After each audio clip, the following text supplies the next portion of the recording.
Bonjour et bienvenue une nouvelle fois dans ce dernier chapitre du cours de physique, la partie des rayonnements. Alors ce dernier chapitre concerne les effets biologiques des rayonnements ionisants et la radioprotection. Alors, les effets biologiques des rayonnements ionisants dépendent de plusieurs facteurs.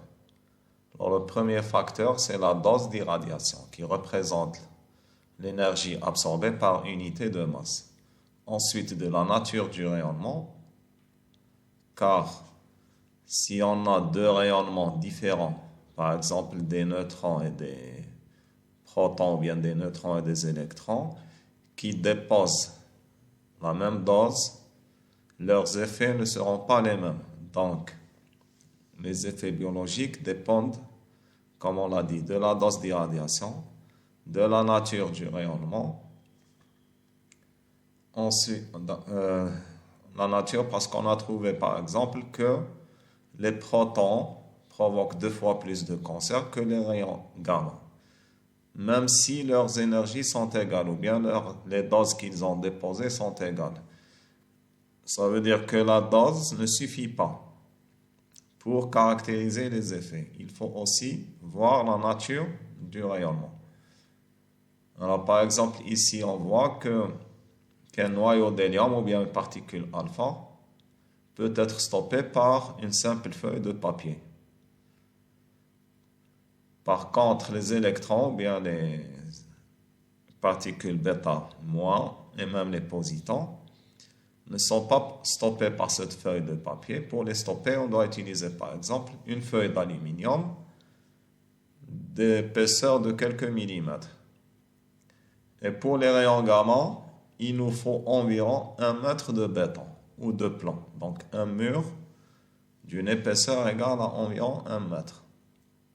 Alors ici, comme on l'a déjà dit, et on a insisté sur ce point-là, les rayonnements électromagnétiques, on ne peut jamais les arrêter tous.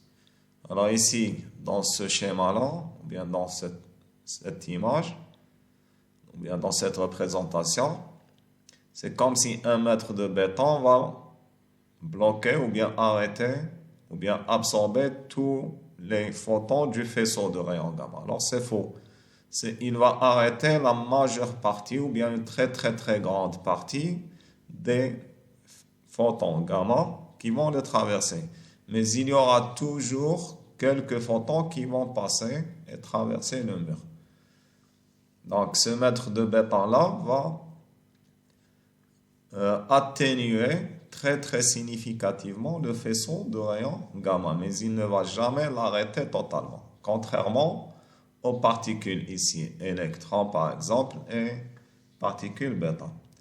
Ensuite, le troisième facteur qui influence sur l'effet biologique, c'est la nature des tissus exposés. Alors même si on a par exemple 2 rayonnements de même dose, enfin de même énergie, et qui sont de même nature, lorsque ces 2 rayonnements, l'un traverse un tissu et l'autre traversera un autre tissu, par exemple l'un va traverser la peau et l'autre va traverser le cœur, ou bien un muscle. Alors, les effets de ces 2 rayonnements seront différents parce que les tissus qu'ils ont traversés sont différents. Donc, la nature des tissus aussi, ou bien la sensibilité de ces tissus aussi, influence sur les effets biologiques des rayonnements ionisants. Alors, le 4e facteur, c'est la modalité d'exposition. Donc, on a 2 modalités, c'est l'irradiation et la contamination. Donc, on dit qu'il y a irradiation lorsque l'exposition est externe. Ça veut dire que les rayons qui traversent le tissu viennent de l'extérieur de ce tissu. Leur source est à l'extérieur. Et on dit qu'il y a contamination lorsque l'exposition est interne. Ça veut dire que la source de ces rayonnements est à l'intérieur des tissus. Par exemple, dans le cas de l'ingestion d'aliments contaminés qui contiennent de la matière radioactive.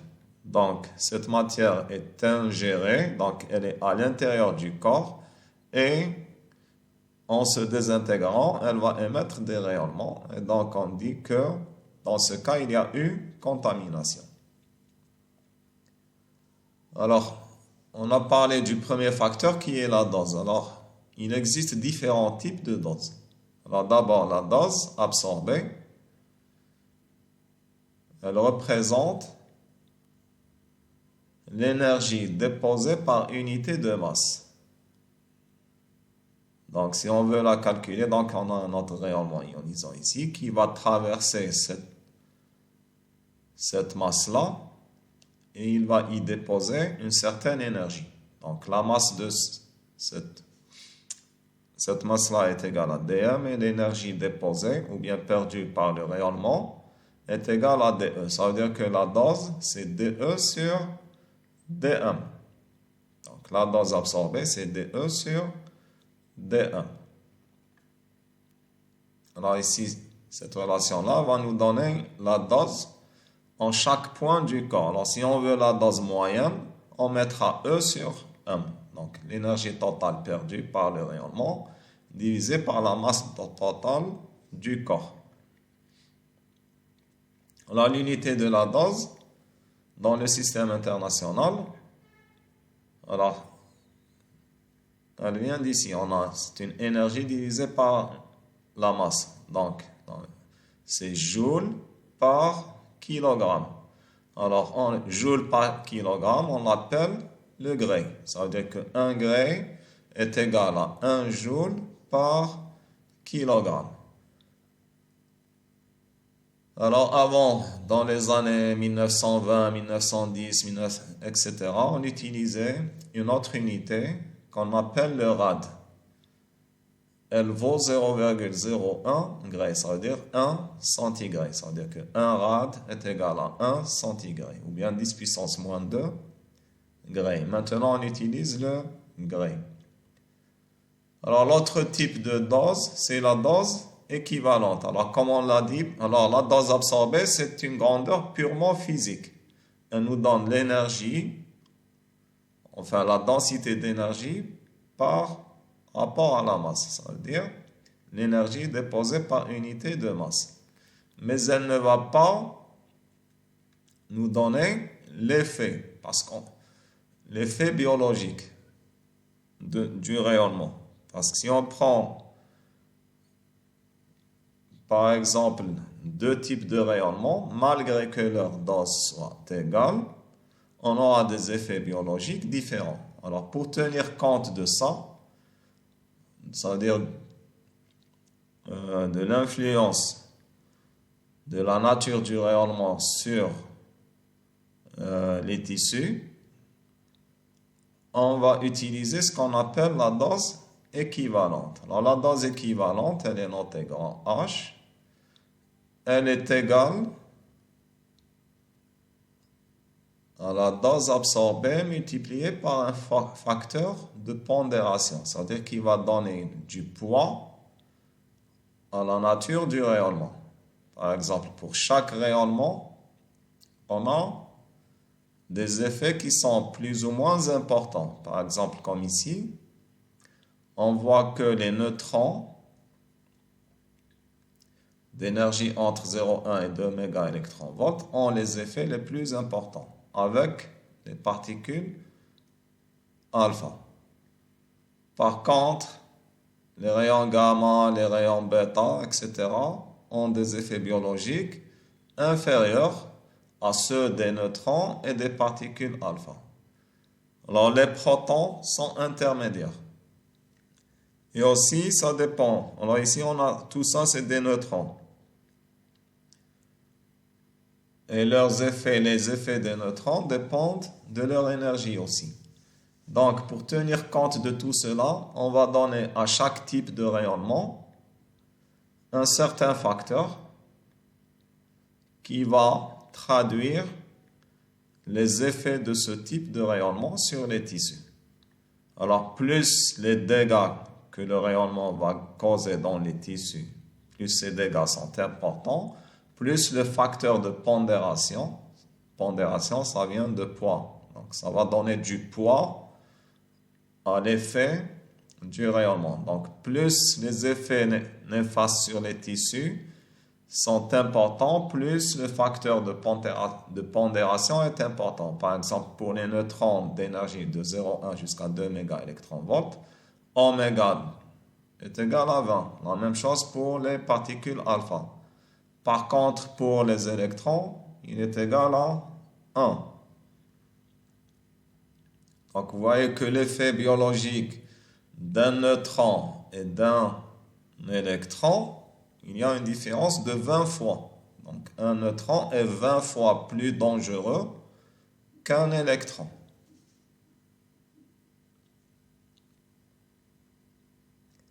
Donc, si on a plusieurs types de rayonnement qui vont déposer chacun sa dose dans l'organisme étudié, donc on fera la somme. Donc, ici, la dose équivalente totale est égale aux doses équivalentes pour chaque type de rayonnement. Donc, c'est la somme sur R de oméga. R, oméga, comme on l'a dit, c'est le facteur de pondération, fois la dose absorbée de ce rayonnement-là. Alors, l'unité, pour faire l'unité, c'est normalement, c'est le Gray. Mais pour faire la différence entre dose absorbée et dose équivalente, on a utilisé ce qu'on appelle le sievert. Alors, un sievert, c'est un Gray. C'est la même chose, c'est 1 joule par kilogramme. Mais on dit sievert pour différencier la dose équivalente de la dose absorbée. Donc, pour faire la différence. Mais en réalité, les deux unités sont égales.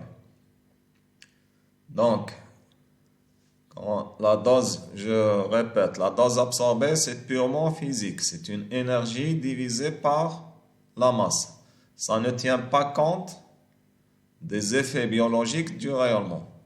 Uniquement l'énergie divisée par la masse. Alors, pour prendre en compte ou bien en considération l'effet de la nature du rayonnement, on a utilisé la dose équivalente pour faire la différence entre les différents rayonnements. Alors ensuite, si on prend le même rayonnement, ça veut dire que sa dose équivalente sera la même. Mais si ce même rayonnement va traverser deux tissus différents, les effets biologiques de ce même rayonnement sur les deux tissus ne sera pas le même. Donc, la nature du tissu exposé au rayonnement influe aussi sur les effets biologiques de ce rayonnement-là. Donc, si on a par exemple des neutrons qui vont, comme je l'ai déjà dit, qui vont traverser de l'os ou bien du muscle, dans les deux cas, on n'aura pas les mêmes effets biologiques. Alors, pour tenir compte de cela, on utilise ce qu'on appelle la dose efficace. Alors, la dose efficace, c'est la somme des oméga T fois HT. Donc, ici, on a un nouveau facteur de pondération qui va donner du poids à la sensibilité du tissu. Plus le tissu est sensible au rayonnement, plus son facteur de pondération est important. On multiplie ça par la dose équivalente du rayonnement. Donc ici, on a quelques facteurs de pondération pour certains tissus, etc. Donc on voit que la peau, elle est la moins sensible. Donc le plus sensible, c'est la moelle rouge et les gonades. Alors moi, je ne sais pas c'est quoi les gonades. Vous faites de la médecine, normalement, vous savez c'est quoi. Donc, la moins sensible, le tissu le moins sensible, c'est la peau. D'ailleurs, c'est elle qui couvre le corps. Donc, Dieu l'a créé pour protéger le corps. Donc, c'est elle qui est la moins sensible. Donc, ici, on a un récapitulatif de ce qu'on a dit. Donc, la dose absorbée va donner uniquement la quantité d'énergie déposée par unité de masse, par le rayonnement. C'est tout. Quel que soit le rayonnement et quel que soit le tissu. Dans la dose absorbée, ça ne nous intéresse pas.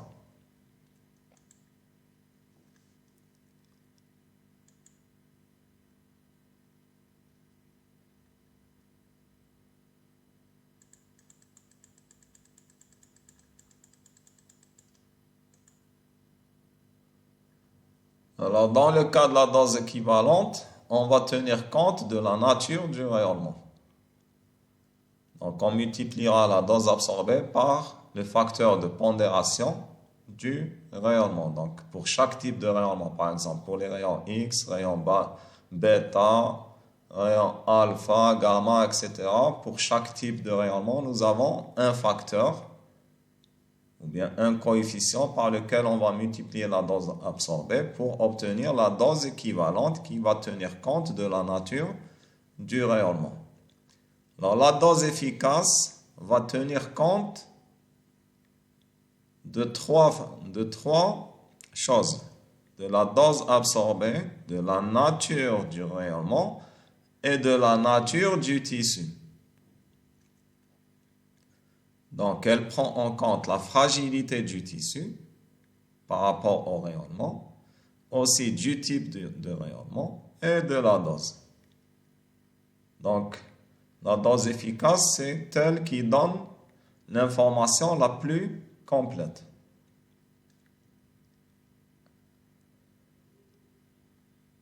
Alors maintenant, on va voir les effets des rayonnements ionisants sur l'ADN. Alors, lorsque les rayonnements traversent par exemple les cellules,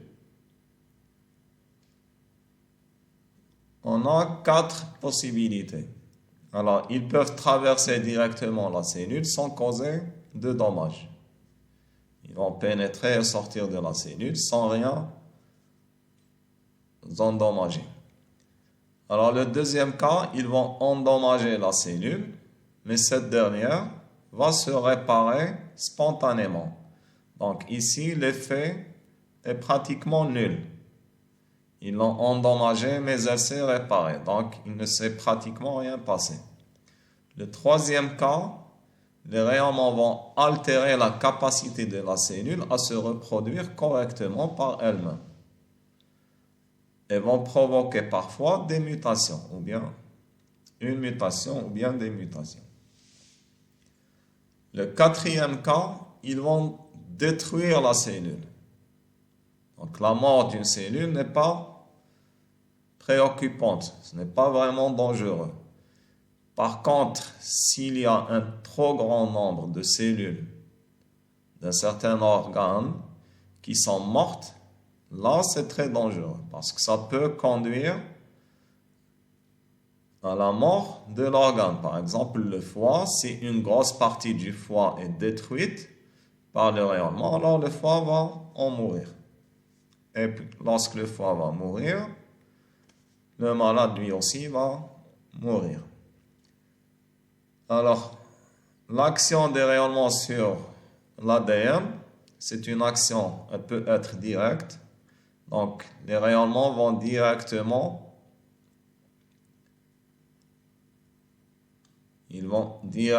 par exemple, casser les liaisons entre les différentes molécules de l'ADN. Par exemple, comme ici. Ou bien, alors ici, on a deux types de cassures. Alors ici, on a une cassure simple brin. Et ici, on a deux cassures. Qu'on appelle une cassure double brin. Ça veut dire que l'ADN a été cassé en deux. Complètement en deux. Ici, l'ADN, il garde sa structure.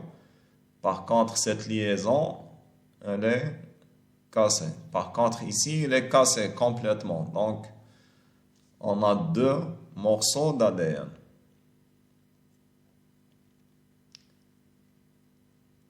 Alors, donc, dans l'action directe, les rayonnements vont directement casser les liaisons entre les molécules constituant l'ADN.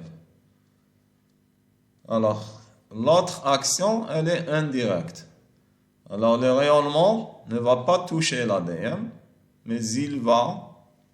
Donc, on sait que le corps humain est majoritairement composé d'eau. Et donc, les rayonnements vont nécessairement trouver sur leur chemin des molécules d'eau. Alors, ces rayonnements-là vont, par exemple, casser cette liaison-là, par exemple. On va obtenir de l'hydroxyde, ça veut dire OH-, plus un ion d'hydrogène, H+. Ou bien on aura HO, ça veut dire hydroxyde neutre, et un atome d'hydrogène. Alors tout ça, on les appelle des radicaux libres. Alors ces radicaux libres vont réagir chimiquement avec les molécules d'ADN et vont eux aussi casser les différentes liaisons, etc. et modifier la structure de l'ADN. Alors ici, on va voir. Alors ici, c'est en détail ce qui se passe. Mais ici, on va parler au niveau de la cellule. Ce qui va se passer pour la cellule. Donc, on a d'abord une cellule saine qui est exposée à certains rayonnements ionisants. Donc, on a 3 cas de figure.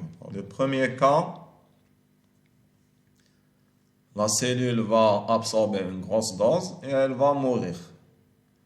Donc, elle est éliminée par le système immunitaire.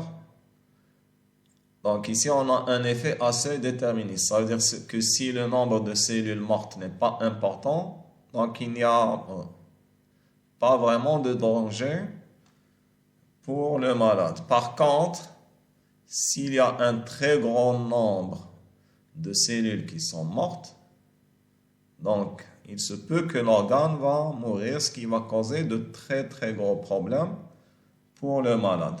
Dans l'autre cas, la cellule sera réparée. Donc elle va se réparer spontanément ou bien d'elle-même.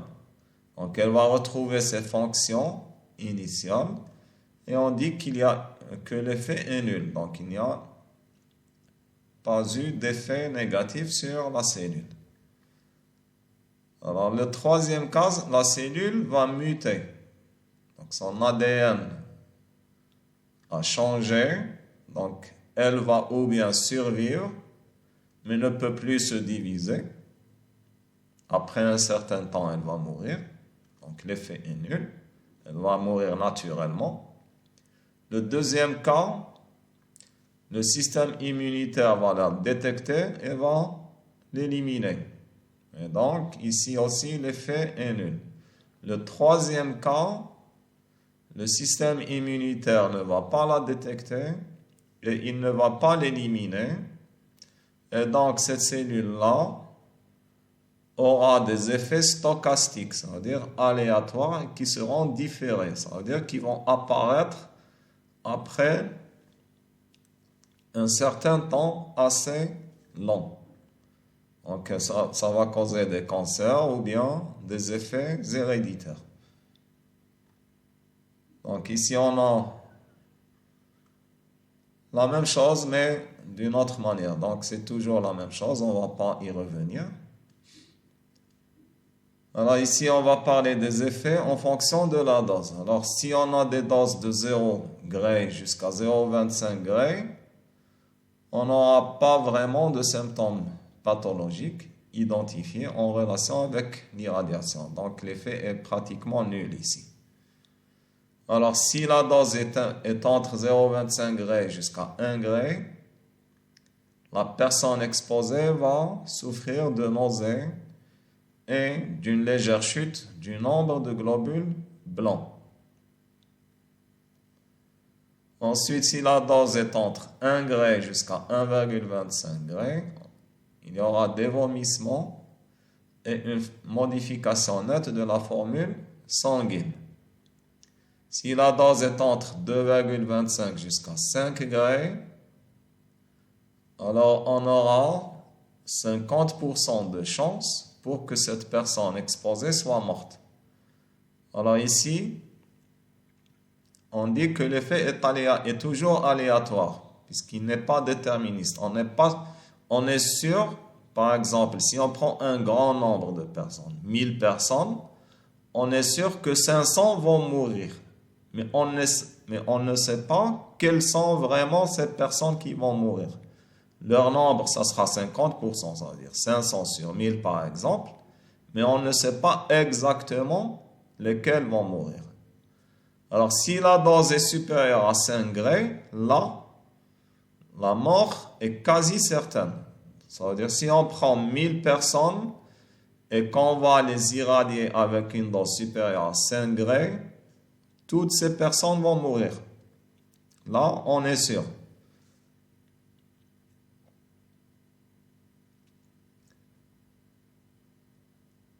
Donc ici, on va parler des deux types d'effets. Donc on a les effets déterministes, ça veut dire qu'on est sûr qu'ils vont se produire. Et les effets stochastiques qui sont aléatoires. Donc on a seulement des probabilités.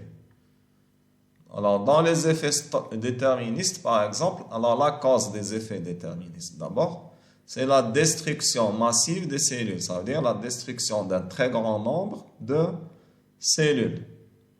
Alors, l'effet est, lorsqu'on dit qu'il est déterministe, ça veut dire qu'il est obligatoire. Ça veut dire qu'il va toujours se produire, cet effet. Donc, lorsqu'on a une destruction massive des cellules, l'effet qui en découlera va toujours apparaître.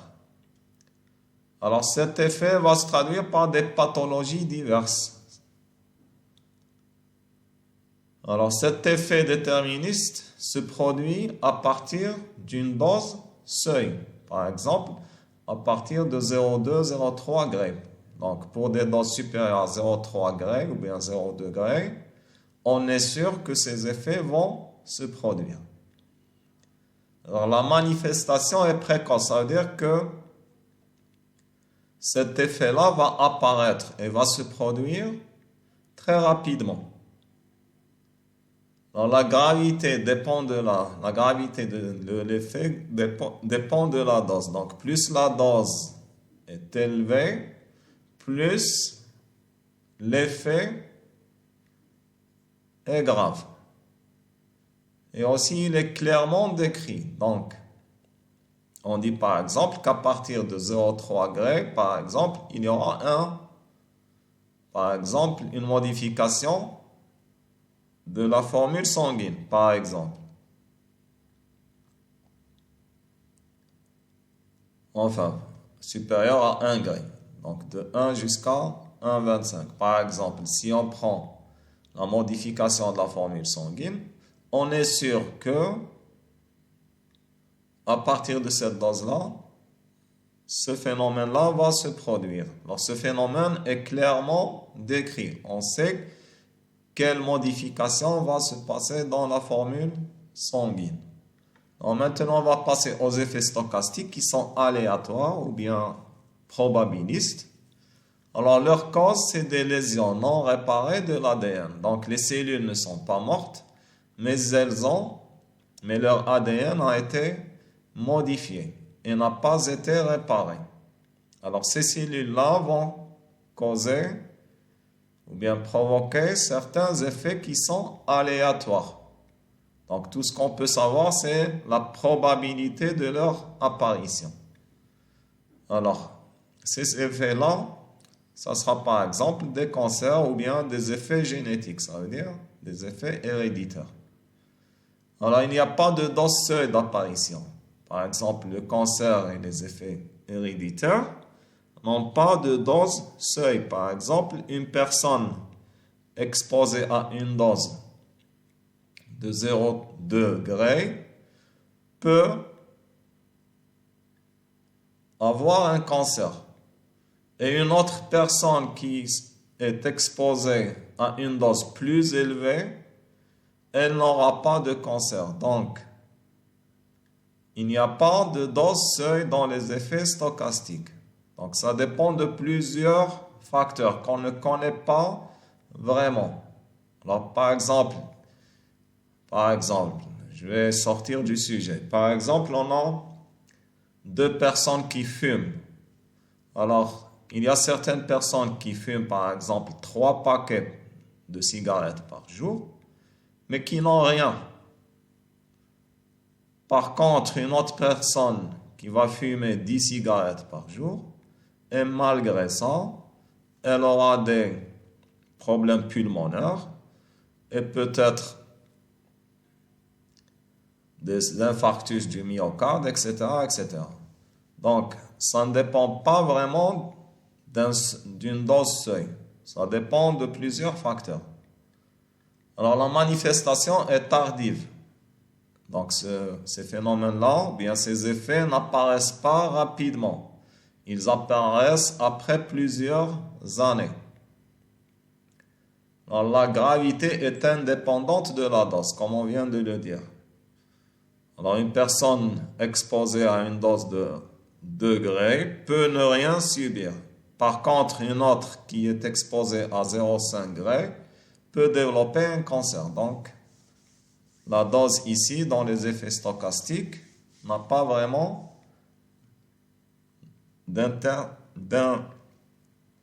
d'importance.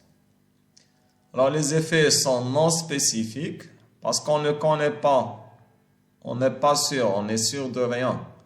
Cette personne-là exposée à ces rayonnements peut avoir des cancers, peut avoir des effets génétiques, peut avoir d'autres effets, mais on ne sait pas vraiment qu'est-ce qui va lui arriver. Alors maintenant, on va parler de la radioprotection. Donc, comme on vient de le voir, les rayonnements sont très dangereux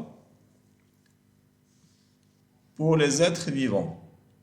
Donc, les êtres humains en particulier doivent se protéger de ces rayonnements. Donc, il y a certaines règles à suivre pour se protéger de ces rayonnements. Alors, on a 2 catégories de personnes. Alors, d'abord, les plus exposés sont les travailleurs qui travaillent dans des laboratoires, par exemple, où l'on étudie ou bien où l'on utilise des matières radioactives ou bien dans des centrales nucléaires, etc., etc. Alors, pour ces personnes-là, on a 7 règles qu'elles doivent respecter. Alors, la première chose et la plus importante, c'est de toujours essayer de se tenir le plus loin possible de la source radioactive. Donc, la personne qui va travailler avec cette source, ou bien au voisinage de la source, elle doit essayer de toujours, lorsqu'il est possible, de toujours se tenir le plus loin possible de la source, parce que l'exposition varie en raison inverse du carré de la distance. Donc, elle est en fonction de 1 sur d carré. Donc, si vous vous trouvez à 1 mètre ou bien à 2 mètres, vous aurez une dose inférieure de 4 fois par rapport à la dose reçue à 1 mètre. Donc, plus vous vous éloignez, la dose reçue sera inférieure.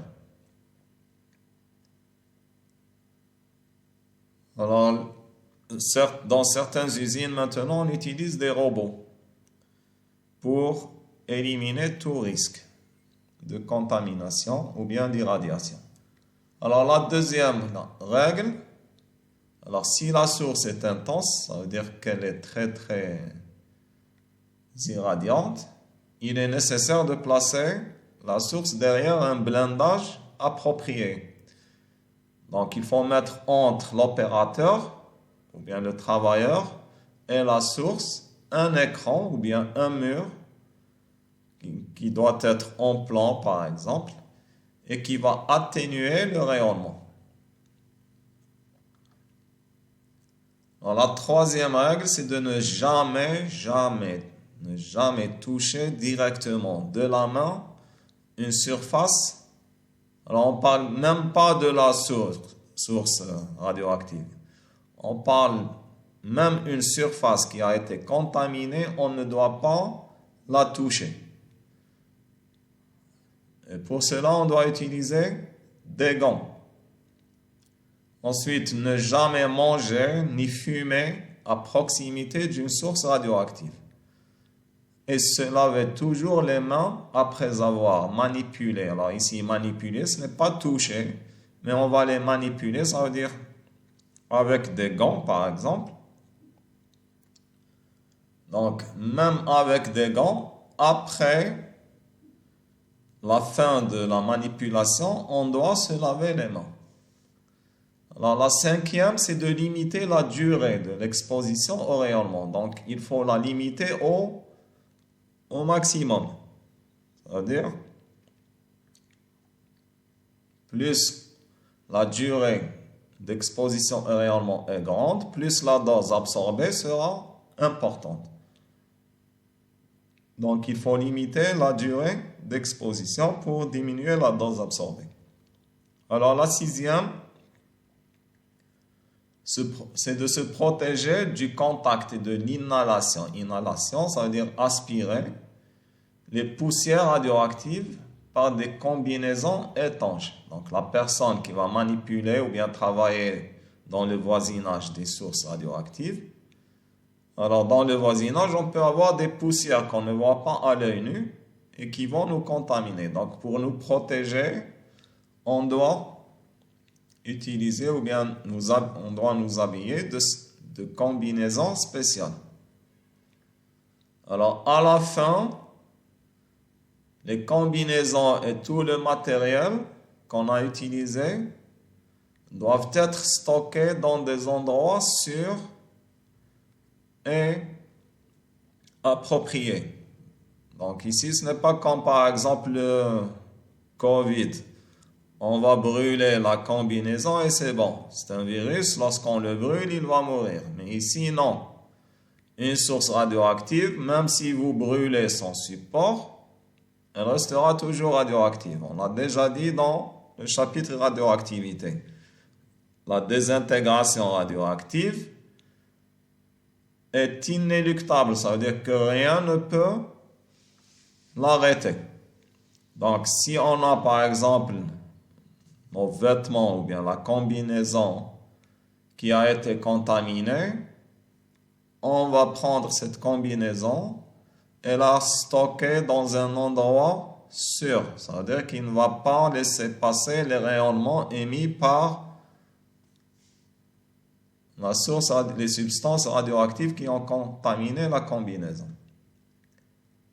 Alors la dernière règle, pour que toutes ces règles précédemment citées soient efficaces, il faut connaître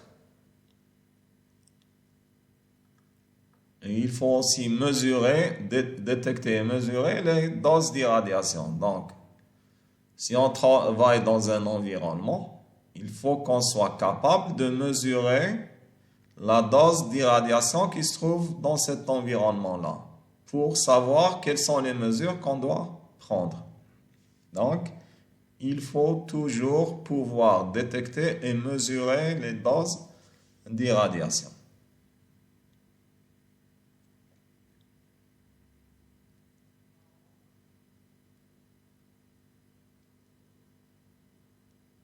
Donc ici, on va redire ce qu'on a déjà dit. Donc il est facile de se protéger des particules chargées, ça veut dire les électrons, protons, etc. avec un blindage d'une certaine épaisseur. Par contre, les rayonnements électromagnétiques, les rayonnements gamma par exemple, et aussi les particules neutres, par exemple les neutrons, c'est pratiquement impossible de les arrêter. Donc on doit utiliser un blindage adéquat qui va permettre de rendre négligeable le rayonnement non arrêté. On ne va pas le rendre nul, ça veut dire égal à 0, c'est impossible, mais on va le rendre négligeable. Alors tout ça, c'est concernant les travailleurs qui travaillent dans des endroits exposés au rayonnement. Alors, pour le public, ça veut dire pour le reste des personnes ou bien de la population. Alors, par exemple, si on a une centrale nucléaire qui est dans un endroit, et dans le voisinage de cette centrale nucléaire, il y a par exemple un village ou bien une petite ville, etc. Alors, les personnes habitant dans cette ville doivent prendre certaines précautions. Alors, lorsque par exemple il se produit un accident nucléaire, ça veut dire que des rayonnements vont s'échapper de l'enceinte de la centrale nucléaire. Là, pour se protéger, les personnes doivent se cacher dans des abris qui doivent être de préférence souterrains. Donc, lorsqu'ils sont sous terre, alors la terre va les protéger des rayonnements. Et aussi prendre des comprimés d'iodure de potassium. L'iodure de potassium, qu'est-ce qu'il va faire? Comme on le sait déjà, certains tissus fixent certaines molécules. Donc, l'iodure de potassium va se fixer sur la thyroïde.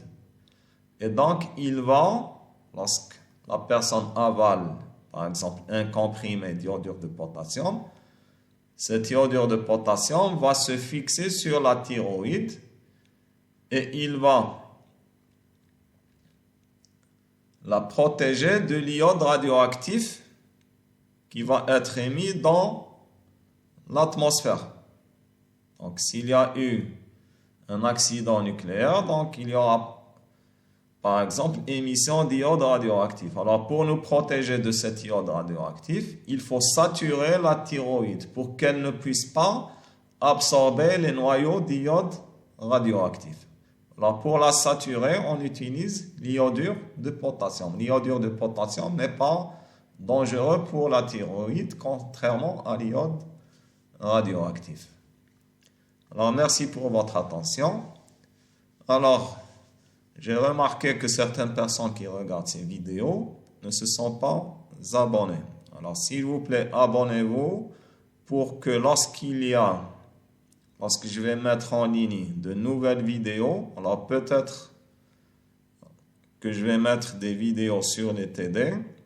Donc, lorsque je vais les mettre, vous serez informés ou bien vous allez recevoir des notifications très rapidement. Alors, merci encore pour votre attention.